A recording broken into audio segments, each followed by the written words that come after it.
You know which Tudor figure I don't hate? And this is going to surprise a lot of you. Cardinal Thomas Wolsey.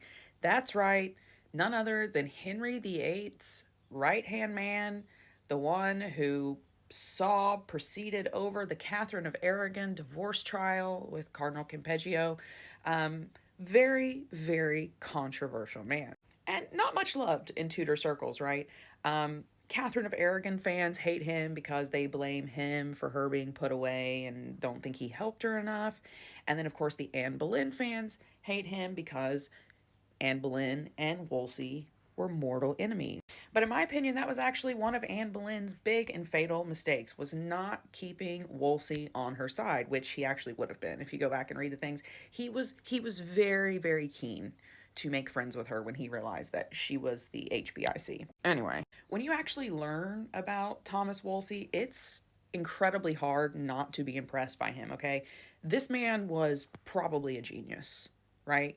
Incredibly smart, incredibly ambitious, um, not necessarily like loyal to a fault, but incredibly loyal and actually willing to switch sides if that was you know, if that was the most successful thing to do. But the real reason I'm so impressed by this man is because of how smart he was.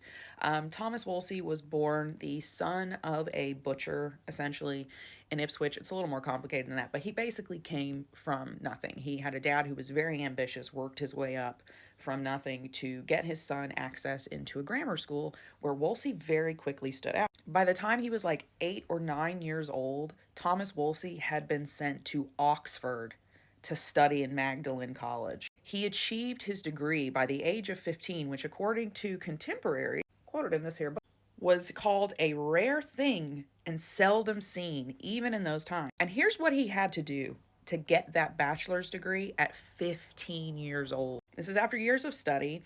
Wolsey was made to stand before a desk for at least 7 days between 9 o'clock and 12 in the morning and from 1 o'clock until 5 in the afternoon. His task, quite simply, was to defend a formidable range of propositions against all comers, impressing observers and holding firm against each and every challenge. The man was freaking smart. That cannot be denied. And though, yes, he was Catholic, he was for the church, he maintained the church, he was a lot more pragmatic than a lot of other Catholics around him.